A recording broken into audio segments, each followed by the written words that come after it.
اعوذ باللہ من الشیطان الرجیم بسم اللہ الرحمن الرحیم۔ آج انشاءاللہ ہم 29ویں پارے کا خلاصہ پڑھیں گے۔ اس پارے میں ٹوٹل 11 صورتیں ہیں۔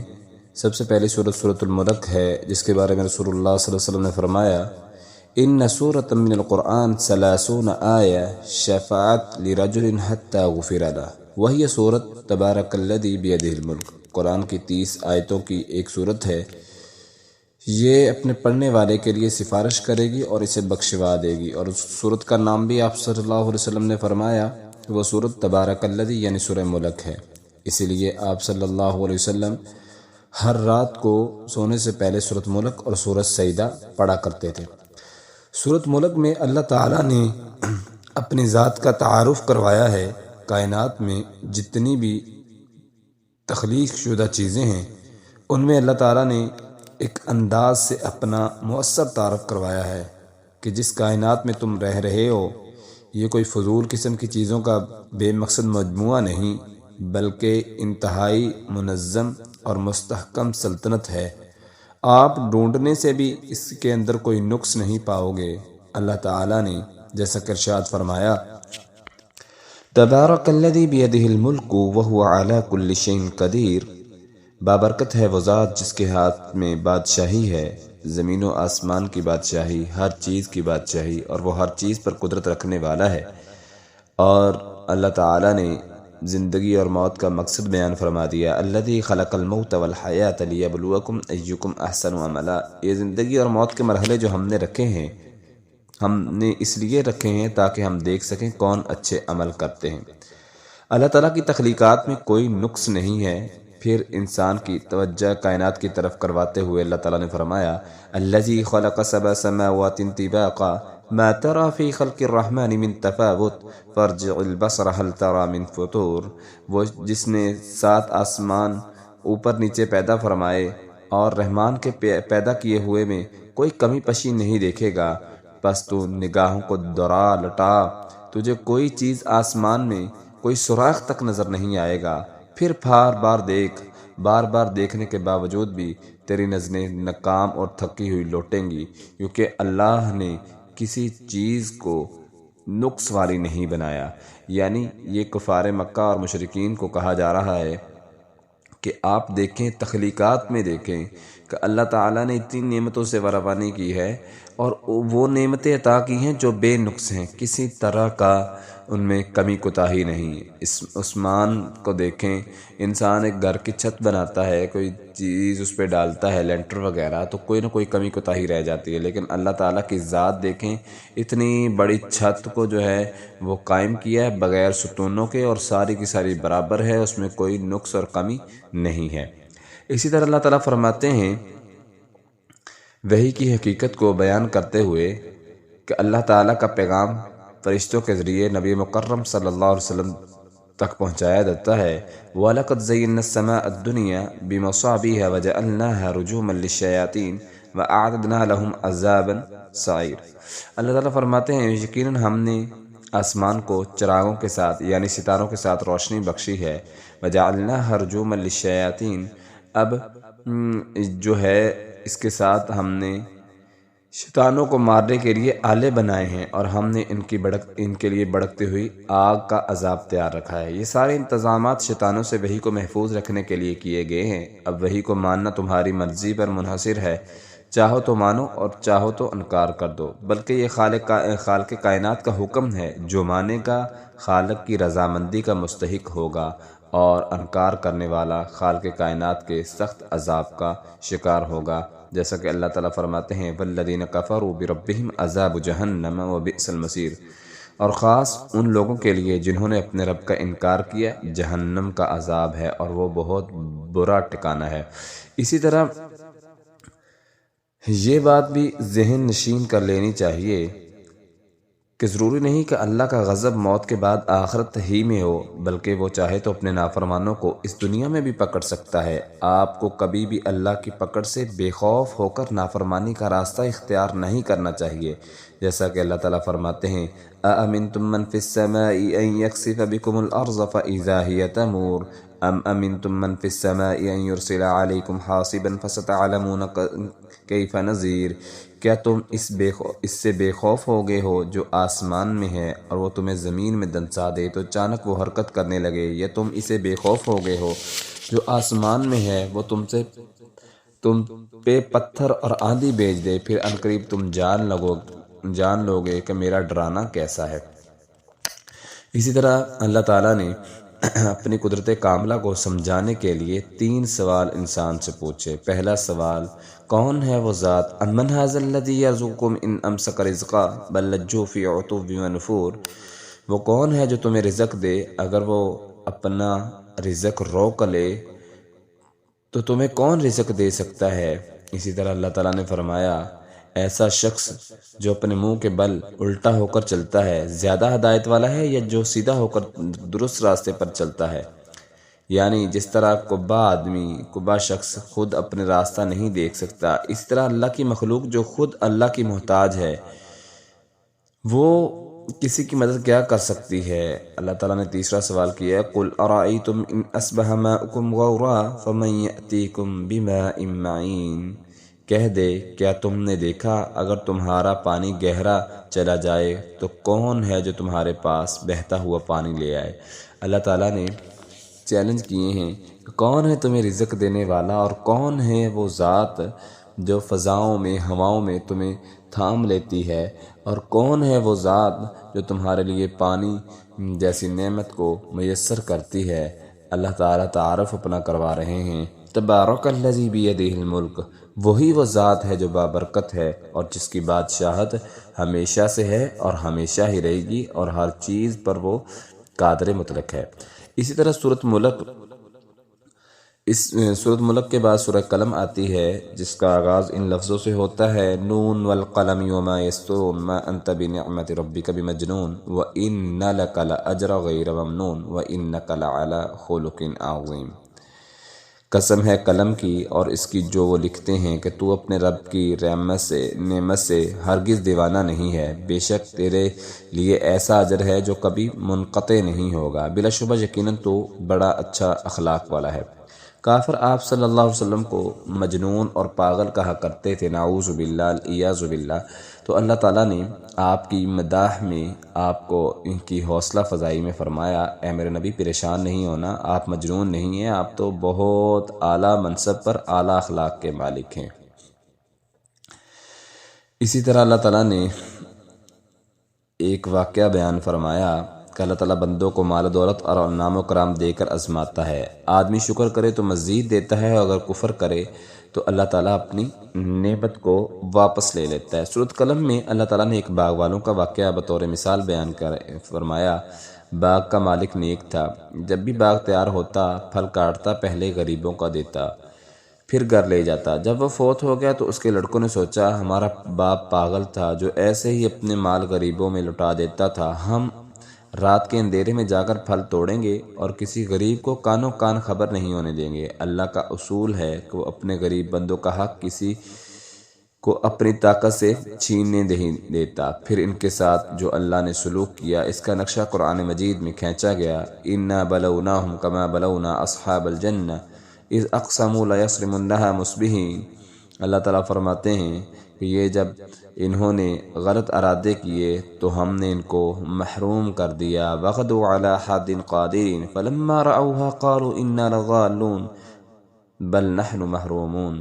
اللہ تعالیٰ فرماتے ہیں وہ جب صبح کے وقت پہنچے، رات ان کے ارادے بدلے تھے، نیک ارادے نہیں تھے، چپکے آپس میں باتیں کرتے جا رہے تھے کہ آج کسی کو خبر نہ ہو، کوئی جان نہ لے، تو ہم پھل توڑ کے راتوں رات لے آئیں گے۔ تو اللہ تعالیٰ فرماتے ہیں ہم نے ان کو محروم کر دیا، وہ سارے کا سارا باغ جل گیا، اور وہ ایک دوسرے سے کہنے لگے، کیا ہم بھول تو نہیں گئے؟ کہنے والے نے کہا، بولے نہیں بلکہ ہم بد نصیب ہیں، ہمیں محروم کر دیا گیا۔ وجہ یہ تھی کہ انہوں نے غریبوں کو دینے سے انکار کر دیا تھا اور کہا تھا کہ ہمارا حق زیادہ ہے، ہمارا باپ تو پاگل تھا، ایسے ہی لوگوں میں لوٹاتا تھا۔ تو اللہ تعالیٰ فرماتے ہیں کذالک العذاب والعذاب الآخرۃ اکبر لو کانوا یعلمون، اسی طرح کا ہوتا ہے ہمارا عذاب، یقیناً آخرت کا عذاب اس سے بھی بڑا ہے۔ جو لوگ اللہ کے راستے سے خرچ کرنے سے کتراتے ہیں، اللہ نے مال و دولت دیا ہے اور اس کی نعمتوں کو لوگوں میں تقسیم نہیں کرتے، پھر نعمتیں ان سے چھین لی جاتی ہیں اور اسی طرح وہ محروم کر دیے جاتے ہیں۔ اسی طرح تندرست ہونے کے باوجود نماز کے لیے نہ آنے والوں کا انجام اللہ تعالیٰ نے بیان فرمایا قیامت کے دن محض زبانی کلامی حساب نہ لیا جائے گا، بلکہ اعلان مظاہرہ کروایا جائے گا کہ کون دنیا میں عبادت کرتا تھا اور کون انکار کرتا تھا۔ میدان حشر میں جب مالک کائنات تشریف لائے گا اور اپنی پنڈلی مبارک سے نور کے پردے ہٹائے گا، پوری کائنات جگمگا اٹھے گی۔ مومن یہ منظر دیکھتے ہی سجدہ ریز ہو جائیں گے۔ وہ کیا منظر ہوگا، کتنا خوش نصیب وہ لوگ ہوں گے جن کو اللہ سبحانہ و تعالیٰ کا دیدار الہی نصیب ہوگا۔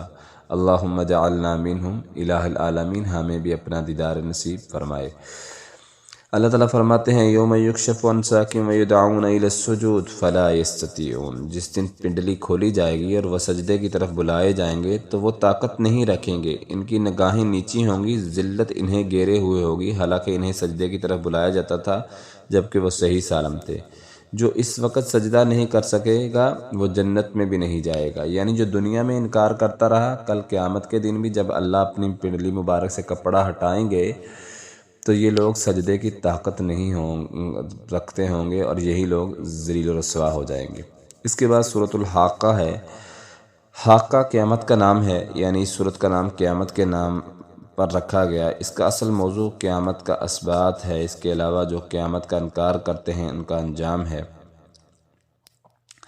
اللہ تعالیٰ نے فرمایا الحاقہ ملحاقہ وما ادراک ملحاقہ، وہ ہو کر رہنے والی ہے۔ کیا ہو کر رہنے والی ہے؟ تم کیا جانتے ہو کیا ہو کر رہنے والی ہے؟ یعنی قیامت جو ہے وہ ہو کر رہے گی، آ کر ہی رہے گی۔ اسی طرح اللہ تعالیٰ نے پھر اس کے بعد قوم سمود اور عاد کا تذکرہ کیا جو بڑے طاقتور تھے۔ اللہ تعالیٰ فرماتے ہیں پھر ہم نے ان کو عذاب کے ساتھ سخرھا علیہم 7 لیال و 8 ایام، 7 راتیں اور 8 دن مسلسل ہوا کے ساتھ، ٹھنڈی ہوا، تند و تیز آندھی کے ساتھ ان کو ہم نے اللہ تعالیٰ کہتے ہیں ہلاک کیا۔ پھر فرعون اور دوسرے نافرمان قوموں کا تذکرہ، ان کو ہم نے ہلاک کیا۔ پھر قیامت کا منظر اللہ نے یوں بیان فرمایا فَإِذَا نُفِخَ فِي الصُّورِ نَفْخَةٌ وَاحِدَةٌ وَحُمِلَتِ الْأَرْضُ وَالْجِبَالُ فَدُكَّتَا دَكَّةً وَاحِدَةً فَيَوْمَئِذٍ وَقَعَتِ الْوَاقِعَةُ وَانشَقَّتِ السَّمَاءُ فَهِيَ يَوْمَئِذٍ وَاهِيَةٌ، بس جب سور پھونکا جائے گا، ایک بار پھونکنا، اور زمین اور پہاڑوں کو اٹھایا جائے گا، پس دونوں ٹکرا دیے جائیں گے، اور اسی طرح آسمان پھٹ جائے گا۔ وہ اس دن کمزور ہوگا اور فرشتے اس کے کناروں پر ہوں گے، تیرا رب کا عرش اٹھائے ہوئے، کوئی بات اللہ تعالیٰ سے چھپی نہیں ہوگی، سو اس دن تم پیش کیے جاؤ گے جس کے نامہ اعمال وَأَمَّا مَنْ أُوتِيَ كِتَابَهُ بِيَمِينِهِ فَيَقُولُ هَاؤُمُ اقْرَءُوا كِتَابِيَهْ، کتنا وہ خوش نصیب ہے جس کا نامہ اعمال دائیں ہاتھ میں دیا جائے گا اور وہ کہے گا لوگو پڑھو یہ میرا نامہ اعمال، انی ظننت انی ملاق حسابیہ فہو فی عیشۃ راضیہ فی جنت عالیہ قطوفها دانیہ، میں یہی گمان رکھتا تھا، میں یہی امید رکھتا تھا تو میں اپنے رب سے ملوں گا، میں نیک عمل کرتا تھا، مجھے یہی امید تھی کہ میرا رب وہ مجھے راضی کر دے گا۔ آج میرے رب نے مجھے راضی کر دیا اور جنت میں داخل کر دیا جائے گا، ایسی جنت فی جنت عالیہ، ہمیشہ اس میں رہے گا، طرح طرح کے میوے ہوں گے، اور کہا جائے گا کلوا واشربو، کھاؤ اور پیو اور مزے کرو، یہ اس کے بدلے ہے جو تم دنیا میں رہتے ہوئے نیک اعمال کرتے تھے۔ اسی طرح نافرمان کو جو ہے اس کی سزا دی جائے گی وَأَمَّا مَنْ أُوتِيَ كِتَابَهُ بِالشِّمَالِ فَيَقُولُ يَا لَيْتَنِي لَمْ أُوتَ كِتَابِيَهْ، کتنا وہ بد نصیب ہے، کتنا وہ محروم شخص ہے جس کے نامہ اعمال بائیں ہاتھ میں دیا جائے گا اور وہ کہے گا ہائے کاش میرے اعمال نامہ مجھے نہ دیا جاتا اور میں نہ جانتا میرا حساب کیا ہے، ہائے کاش آج مجھے موت آ جاتی، یا لیتہا کانت القاضیہ، کاش مجھے موت آ جائے، ما اغنی عنی مالیہ، میرے مال نے مجھے نہیں بچایا، حالانکہ انی سلطانیہ، میری سلطنت نے مجھے نہیں بچایا، خذوہ فغلوہ، کہا جائے گا دنیا میں بڑی سرکشی کرتا تھا، دنیا میں انبیاء کرام کا مذاق اڑاتا تھا، دنیا میں دین والوں کو تانے دیا کرتا تھا، دنیا میں طرح طرح کی بغاوتیں کیا کرتا تھا، آج تیرا انجام کیا ہے، پکڑو اس کو پکڑو، خذوہ فغلوہ، اللہ کہیں گے اس کو طوق پہناؤ اور پھر اس کو بھڑکتی ہوئی آگ میں پھینک دیا جائے گا۔ اللہ ہم سب کو جہنم کی آگ سے محفوظ فرمائے، الہ العالمین ہم سب کو جہنم کی آگ سے محفوظ فرمائے۔ اللہم اجرنا من النار، اللہم اعتق رقابنا من النار۔ اسی طرح اللہ تعالیٰ نے ان لوگوں کا جواب دیا جو لوگ کہتے تھے کہ یہ شاعر کا کلام ہے، یہ محمد عربی صلی اللہ علیہ وسلم خود لکھتے ہیں، تو اللہ تعالیٰ نے فرمایا وما هو بقول شاعر قلیلا ما تؤمنون، یہ کسی شاعر کا قول نہیں ہے، تم بہت کم ایمان لاتے ہو، ولا بقول کاہن، اور نہ ہی کسی کاہن کا قول ہے، یہ تو منزل من اللہ ہے، تنزیل من رب العالمین، یہ جہانوں کی طرف سے اتاری ہوئی کتاب ہے۔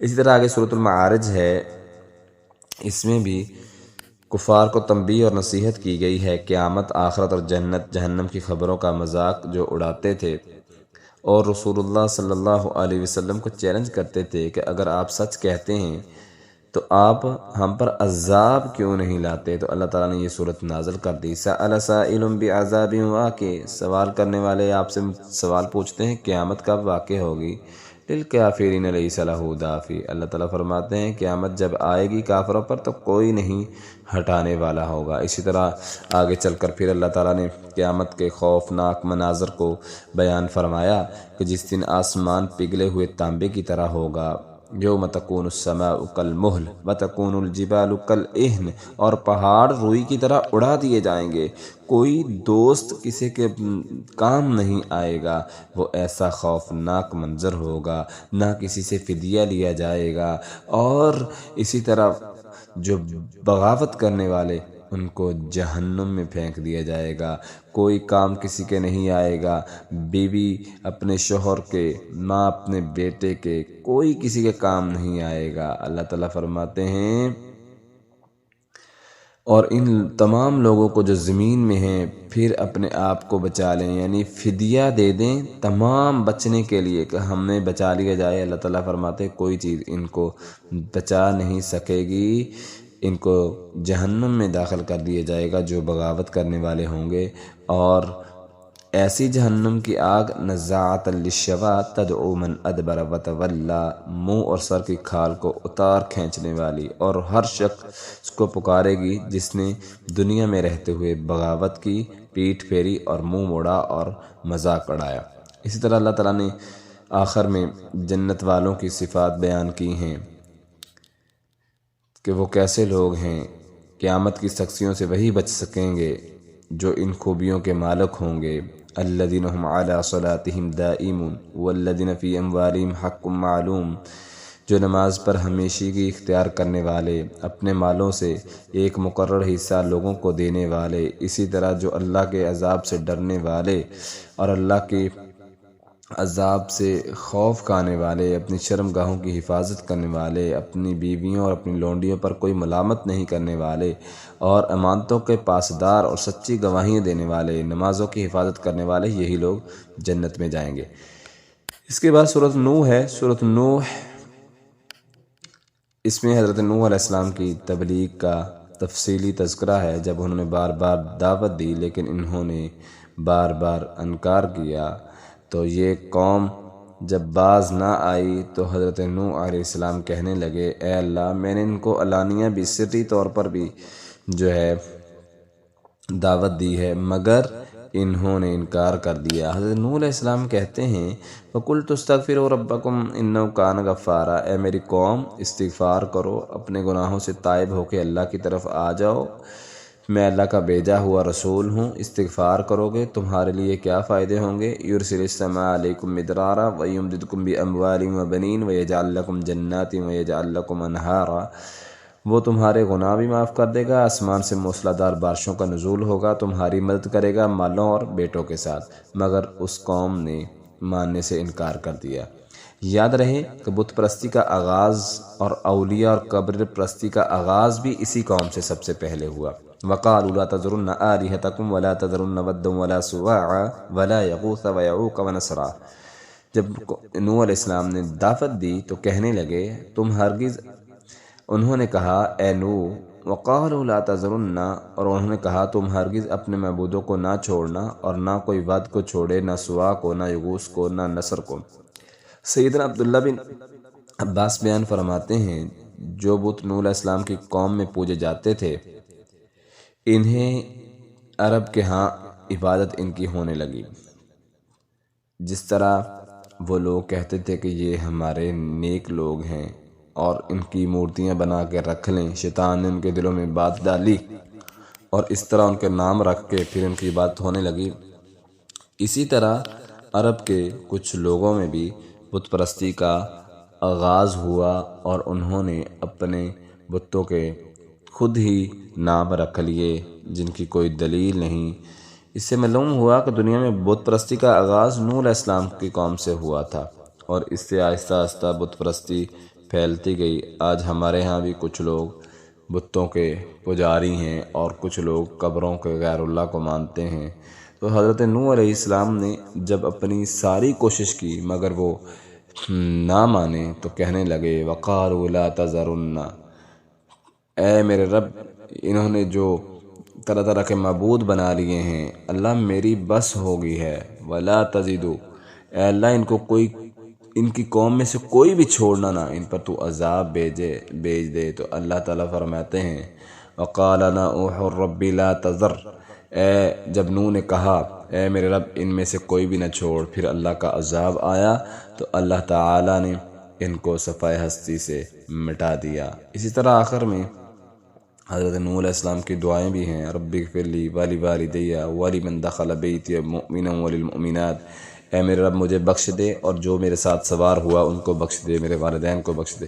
تو دعائیں انسان کو کرنی چاہیے اپنے والدین کے لیے، مرحومین کے لیے، یہ بہت بڑا صدقہ جاریہ ہے۔ اسی طرح سورۃ الجن ہے، اس میں جنات کا نبی کریم صلی اللہ علیہ وسلم پر ایمان لانا اور تفصیلی واقعہ، جب انہوں نے قرآن کو سنا تو وہ ایمان لے آئے اور کہتے ہیں کہ اے قوم والو ایمان لے آؤ، اللہ کے ساتھ کسی کو شریک نہ ٹھہراؤ جس کی کوئی اولاد نہیں ہے۔ قُلْ أُوحِیَ إِلَیَّ أَنَّهُ اسْتَمَعَ نَفَرٌ مِّنَ الْجِنِّ فَقَالُوا إِنَّا سَمِعْنَا قُرْآنًا عَجَبًا يَهْدِی إِلَى الرُّشْدِ فَآمَنَّا بِهِ، جب قرآن سنا انہوں نے تو کہتے ہیں یہ وہی کتاب ہے جو ہدایت کا منبع اور مصدر ہے، ہم ایمان لاتے ہیں اور ہم اللہ تعالیٰ کے ساتھ کسی کو شریک نہیں ٹھہرائیں گے۔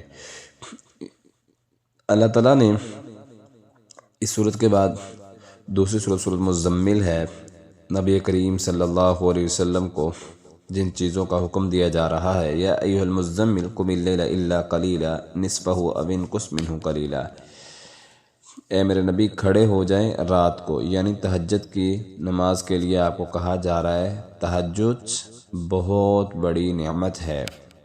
تہجد کی نماز نفس پر قابو پانے اور بات کرنے کے فن اور اس میں تاثیر پیدا کرنے میں کمال اثر رکھتی ہے۔ پہلے رسول اللہ صلی اللہ علیہ وسلم کو آدھی رات کے قریب تہجد پڑھنے کا حکم دیا گیا، پھر عام لوگوں کا خیال رکھتے ہوئے فرمایا عَلِمَ أَن سَيَكُونُ مِنْكُمْ مَرْضَىٰ، شاید تم میں کوئی بیمار ہو سکتا ہے، کوئی مسافر ہو سکتا ہے، اس لیے فَقْرَؤُوا مَا تَيَسَّرَ مِنْهُ، جو میسر ہو قرآن کا اتنا حصہ پڑھو۔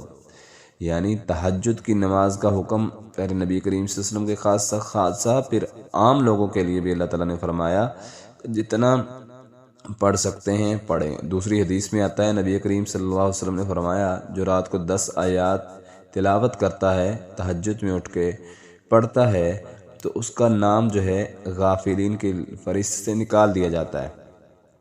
تو 10 آیات سورۃ فلق اور ناس کی ٹوٹل دونوں کو ملائیں تو 11 آیات بنتی ہیں۔ اگر 10 آیات ہم پڑھیں تو ہمارا نام غافلین کی لسٹ سے نکل سکتا ہے۔ اسی طرح آگے سورۃ المدثر ہے، یہ جب پہلی وحی نازل ہوئی، سورۃ علق کی پہلی آیات نازل ہوئیں، رسول اللہ صلی اللہ علیہ وسلم اس ملاقات سے بہت پریشان ہوئے، لہٰذا کچھ وقت کے لیے وحی روک دی گئی۔ پھر دوسری وحی کا آغاز ان لفظوں سے ہوا، پہلی 7 آیات سورۃ مدثر کی، یا ایھا المدثر قم فانذر وربک فکبر وثیابک فطہر والرجز فہجر ولا تمنن تستکثر ولربک فاصبر۔ اے میرے نبی، اے کمبل میں لپیٹنے والے، اٹھ کھڑا ہو، پس ڈر اور اپنے رب کی کبریائی بیان کر۔ نبی کریم صلی اللہ علیہ وسلم کو جب پہلی وحی نازل ہوئی تھی تو آپ پریشان بھی تھے اور خفیہ طور پر جو ہے وہ چھپ کے لوگوں کو دعوت دینے لگے تھے۔ اب جو ہے وہ اعلان دعوت دینے کا حکم ہوا۔ ادھر کفار مکہ حج کا سیزن آ رہا تھا، بڑے پریشان تھے کہ محمد عربی صلی اللہ علیہ وسلم کو روک رہے ہیں مگر یہ مان نہیں رہا۔ اب حج کے موقع پر طرح طرح کے ممالک سے لوگ آتے ہیں، اب بہت سے لوگ آئیں گے تو لوگوں کو کس طرح روکا جائے؟ کسی نے کہا اس کو کہا جائے یہ مجنون ہے، کسی نے کہا یہ شاعر ہے، کسی نے کہا یہ کہہ دیتے ہیں کہ یہ پاگل ہے تاکہ لوگ اس کی بات نہ سنیں۔ تو ایک کہنے والے نے کہا، ولید بن مغیرہ، جس کا قرآن میں تذکرہ کیا گیا ہے، اس کو اللہ تعالیٰ نے بیٹے دیے تھے، بڑی یہ چودراہٹ کرنے والا سردار تھا لیکن ہدایت سے محروم تھا۔ اللہ تعالیٰ فرماتے ہیں یہ بغاوت کرنے لگا اور کہنے لگا میں بتاتا ہوں اس کو کیا کہو۔ لوگ اس کو جب تم کہو گے کہ یہ پاگل ہے، لوگ نہیں مانیں گے، مجنون بھی نہیں مانیں گے، کیونکہ اس میں کوئی مجنون اور پاگلوں والی بات ہی نہیں ہے۔ لہٰذا اگر تم شاعر کہو گے تو یہ شاعری بھی نہیں کرتا، تم ایسا کرو اس کو جادوگر کہو۔ سب نے کہا یہ مشورہ ٹھیک ہے تاکہ لوگ اس کی بات نہ مانیں۔ اللہ تعالیٰ فرماتے ہیں ہم اس کو سأرہقہ صعودا انہ فکر قدر، ہم عنقریب ایک دشوار گھاٹی میں اس کو اتاریں گے۔ یہ جو بغاوت کرنے والا، یہ لوگوں کو اکسانے والا، اللہ تعالیٰ فرماتے ہیں ایسی گھاٹی اور ایسا جہنم کا یہ کنارہ ہوگا، سأصلہ سقر وما ادراک ما سقر، یہ جہنم کا ایسا سقر جہنم میں داخل کیا جائے گا۔ تجھے کس چیز نے معلوم کروایا کہ سقر کیا ہے؟ وہ نہ باقی رکھتی ہے اور نہ چھوڑتی ہے، چمڑے کو جھلسا دینے والی جہنم میں ایسے لوگوں کو داخل کیا جائے گا۔ اس طرح سورۃ القیامہ ہے، قیامت کے نام پر اللہ تعالیٰ نے اس میں ساری تفصیل قیامت کی بیان فرمائی ہے اور انسان کو کہا کہ کس بات پر تو اکڑتا ہے، ایحسب الانسان ان یترک سدی، کیا انسان گمان کرتا ہے اسے بغیر پوچھے چھوڑ دیا جائے گا؟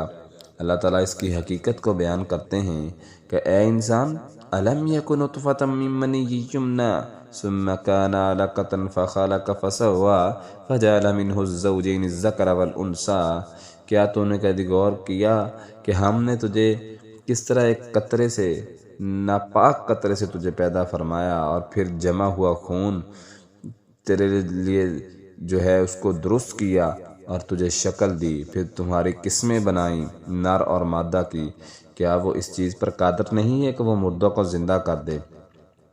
یعنی کچھ لوگ کہتے تھے کہ کس طرح ہم دوبارہ زندہ ہوں گے؟ اللہ تعالیٰ نے فرمایا جس طرح اس نے تمہیں پہلی دفعہ پیدا فرمایا وہ دوسری دفعہ بھی زندہ کر سکتا ہے۔ اسی طرح نبی کریم صلی اللہ علیہ وسلم چونکہ حریص تھے کہ زیادہ لوگ مسلمان ہو جائیں، آپ جلدی جلدی لوگوں کو پیغام پہنچانا چاہتے تھے، آپ صلی اللہ علیہ وسلم کو حکم دیا جا رہا ہے کہ لا تحرک بہ لسانک لتعجل بہ ان علینا جمعہ وقرآنہ، تو اپنی زبان کو جلدی جلدی حرکت نہ دے، بلا شبہ ہم اس کو جمع کرنے والے ہیں، یہ ہمارا ذمہ ہے، بس تو نے اس کی کیا کرنی ہے؟ پیروی کرنی ہے اور لوگوں تک پہنچانا ہے۔ اور اسی طرح اگلی سورۃ الدہر ہے، نبی کریم صلی اللہ علیہ وسلم سورۃ الدہر کی تلاوت جمعہ کی فجر کی نماز میں جو ہے وہ تلاوت کیا کرتے تھے۔ اس صورت کا موضوع بھی شکر اور کفر ہے، یعنی شکر کرنے والوں کا انجام اور ناشکری کی راہ پر چلنے والوں کا انجام۔ اس سے اللہ تعالیٰ نے آگاہ کیا ہے، هل أتى على الإنسان حين من الدهر لم يكن شيئا مذكورا إنا خلقنا الإنسان من نطفة أمشاج نبتليه فجعلناه سميعا بصيرا إنا هديناه السبيل إما شاكرا وإما كفورا۔ اللہ تعالیٰ فرماتے ہیں، کیا انسان پر زمانے میں سے کوئی ایسا وقت گزرا ہے کہ وہ کوئی ایسی چیز نہیں تھا جس کا کہیں ذکر ہو؟ بلا شبہ ہم نے انسان کو ایک ملے جلے قطرے سے پیدا کیا، ہم اسے آزماتے ہیں، سو ہم نے اسے خوب سننے والا، خوب دیکھنے والا بنا دیا۔ ہم نے اس کو راستے دونوں دکھا دیے ہیں، چاہے تو وہ شکر گزار بن کے جنتی مہمان بن جائے، چاہے وہ ناشکری کر کے، بغاوت کر کے جہنم کا ایندھن بن جائے۔ شکر گزار کرنے والوں کی اللہ تعالیٰ نے کچھ علامات بیان فرمائیں۔ شکر گزاری محض زبان سے اعلان کرنے کا نام نہیں کہ میں شکر گزار ہوں، یا محض یہ کہہ دینا الحمدللہ، بلکہ شکر اعمال سے ظاہر ہوتا ہے۔ اعمال کیسے کرتے ہیں ان کا تذکرہ اللہ نے فرمایا، یوفون بالنذر ویخافون یوما کان شرہ مستطیرا۔ جو بھی اپنی نظر کر رکھتے ہیں وہ پوری کرتے ہیں، اور وہ مسکینوں کو کھانا کھلاتے ہیں۔ وَيُطْعِمُونَ الطَّعَامَ عَلَىٰ حُبِّهِ مِسْكِينًا وَيَتِيمًا وَأَسِيرًا۔ اور مسکینوں کا خیال رکھتے ہیں، یتیموں کا خیال رکھتے ہیں۔ وہ نہ تم سے کوئی بدلہ چاہتے ہیں، نہ ان کو کوئی یہ ہوتا ہے کہ شکریہ میرا ادا کرے۔ وہ یقیناً اپنے رب سے ڈرتے ہیں اور قیامت کے دن سے ڈرتے ہیں۔ یہ اللہ تعالیٰ نے شکر گزاروں کی علامات بیان فرما دی۔ اسی طرح سورۃ المرسلات ہے۔ سورۃ المرسلات کا موضوع بھی آخرت کا اثبات اور انکار کرنے والوں کو تنبیہ ہے۔ اہل مکہ کہتے تھے، اگر تم سچے نبی ہو تو قیامت برپا کر کے دکھاؤ۔ اس کے جواب میں اللہ تعالیٰ نے فرمایا، وَإِذَا النُّجُومُ طُمِسَتْ وَإِذَا السَّمَاءُ فُرِجَتْ وَإِذَا الْجِبَالُ نُصِفَتْ۔ جب ستارے مٹا دیے جائیں گے، اور جب آسمان کھولا جائے گا، اور جب پہاڑ اڑا دیے جائیں گے، اور جب وہ وقت آ جائے گا جو رسولوں کے ساتھ مقرر کیا گیا۔ یہ سب چیزیں کسی دن کے لیے مؤخر کی گئی ہیں، فیصلے کے دن کے لیے۔ اور تجھے کیا معلوم فیصلے کا دن کیا ہے؟ اس دن کو جھٹلانے والوں کے لیے بڑی ہلاکت ہے۔ یعنی قیامت کا مطلب اس کائنات کی تباہی ہے، تو اتنی بڑی کائنات کو کسی دیوانے اور پاگل کے مطالبے پر تو نہیں ختم کیا جا سکتا۔